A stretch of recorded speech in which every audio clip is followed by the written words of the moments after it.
আসসালামু আলাইকুম viewers, welcome to my মা কিচেন। নেহারি, নলা বা পায়া এই নামে আমরা পরিচিত এই খাবারটি খুবই সবাই পছন্দ করেন আর খুব পুষ্টিকর খাবার। আজকে আমি এই নলা রান্না করাটাই দেখাবো। এক একজন এক এক নিয়মে রান্না করে, আমি যেভাবে রান্না করি সেই সিস্টেমটাই আপনাদের আজকে দেখাবো। আশা করি সবার ভালো লাগবে। চলুন দেখে নিই কীভাবে এই পায়া বা নলা রান্না করতে হয়। মজাদার এই নেহারির রেসিপিটা দেখে নেব। ভিউয়ার্স, আমি একটা হাঁড়িতে ভালোভাবে হাড়গুলোকে ধুয়ে নেহারির রান্নার জন্য প্রস্তুত করে নিয়েছি। এবার এই হাড়গুলোর মাঝে পর্যাপ্ত পরিমাণ পানি দিয়ে দিব, কারণ এটা খুব ভালো করে সিদ্ধ হতে হবে।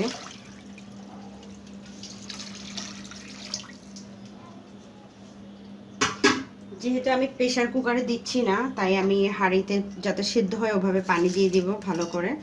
এখানে আমি তেজপাতাকে চিড়ে নিয়েছি, দারচিনি দিচ্ছি, লং, এলাচ, সবগুলো উপকরণ দিয়ে দিচ্ছি। এবার শুকনো মশলা দেব কিছু।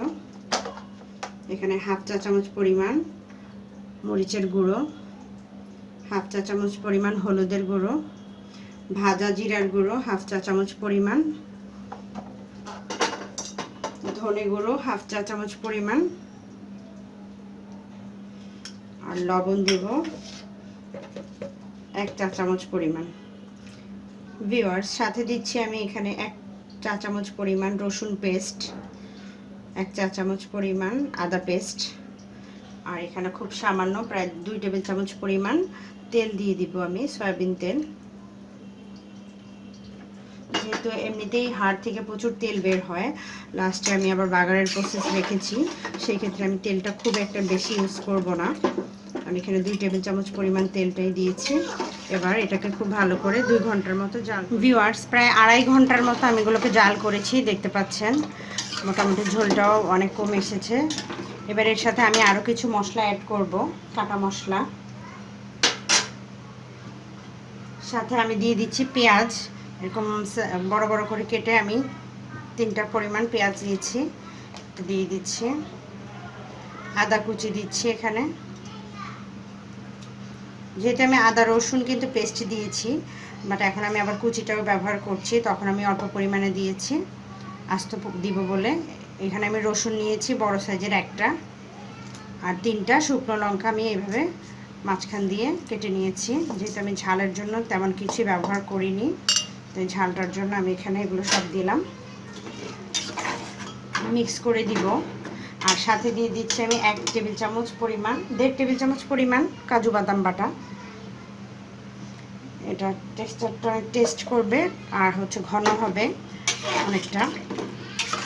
এগুলোকে নেড়ে চেড়ে আমি আবার প্রায় 1 থেকে 1.5 ঘন্টা পরিমাণ রান্না করব আমি এটাকে ঢেকে, অল্প আছে, যেহেতু পানিটা মোটামুটি শুকিয়ে এসেছে।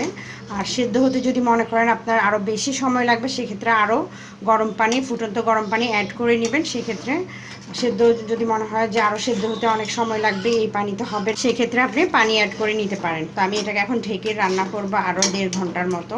এরপর আমি নেক্সট যে লাস্ট প্রসেসটা সেটা দেখাবো। তবে সবচেয়ে ভালো হয় যদি আপনি একদিন আগে এইভাবে হাঁড়িটাকে জাল করে রেখে দেন, পরের দিন জাস্ট এইভাবে মশলা দিয়ে আরও 1-2 ঘন্টা জাল করে লাস্টে বাগারটা দিয়ে নেন, তাহলে সবচেয়ে বেটার রেজাল্ট পাওয়া যায়। আর যদি টাইম কম থাকে প্রেশার কুকারও আপনারা দিতে পারেন, তবে আমার কাছে প্রেশার কুকার থেকে জাস্ট এইভাবে হাঁড়িতে সিদ্ধ করে যে রান্নাটা, সেটা নেহারির টেস্টটা মনে হয় বেশি ভালো আসে, সেটা খেতেও ভালো লাগে, তাই আমি সবসময় এভাবেই রান্না করি। তো আমি ঠিক আছে 1.5 থেকে 2 ঘন্টা পরিমাণ সময় আমি এটাকে আরও প্রায় 1.5 ঘন্টা আমি নেহারিটাকে ভালো করে জাল করে নিয়েছি। দেখতে পাচ্ছেন এটা অবস্থা এখন পুরোপুরি সিদ্ধ হয়ে গেছে। এবার এটার যে ঝোলটা, এটাকে একটু গাঢ় করার জন্য আমি এর মাঝে 2 টেবিল চামচ পরিমাণ ময়দাকে পানির সাথে গুলিয়ে নিয়েছি। এবার এটাকে আমি ছেঁকে এর সাথে দিয়ে দিব অল্প অল্প করে, আর নেড়ে নেব। আপনি চাইলে এর সাথে পাউরুটিও অ্যাড করতে পারেন। অল্প করে আমি দিয়ে নিচ্ছি।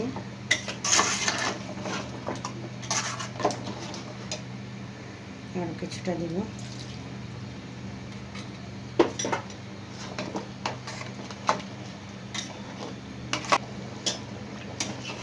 এই ময়দার মিশ্রণটা খুব ভালো করে এটার সাথে মিশিয়ে নিচ্ছি।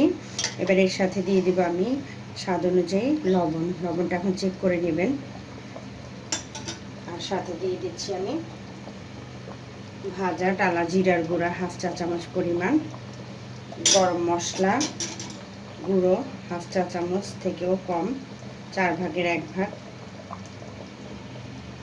সবগুলো একসাথে মিশিয়ে নেব। এভাবে আমি চুলাতে এটা 5 মিনিটের মতো ঢেকে রেখে দেব। এবার চলে যাব বাগারের প্রসেসে। একটা ফ্রাই প্যানে আমি কিছুটা তেল দিয়ে দিয়েছি। এবার এর সাথে দিয়ে দিব ঘি। ঘিটা দিলে খুব সুন্দর একটা ফ্লেভার আসবে।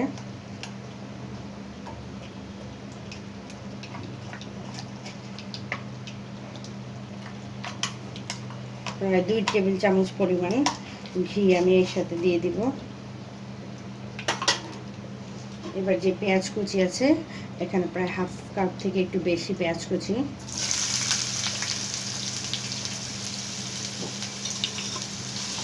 এখন একটু ভেজে নেব। পেঁয়াজটা যখন এরকম একটু ভাজা ভাজা হবে, এর সাথে আমি দিয়ে দিব 3টা মরিচকে এভাবে কেটে, যাতে করে মরিচের সুন্দর একটা ফ্লেভার আসে। এবার আবার কিছুক্ষণ ভেজে নেব। পেঁয়াজটা ভাজা ভাজা হয়ে গেছে। এবার এর সাথে আমি নেহারি থেকে 2 চামচ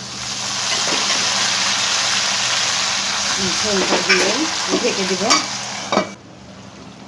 এবার এই মিশ্রণটা সবগুলো নেহারির মাঝে আমি ঢেলে দিচ্ছি।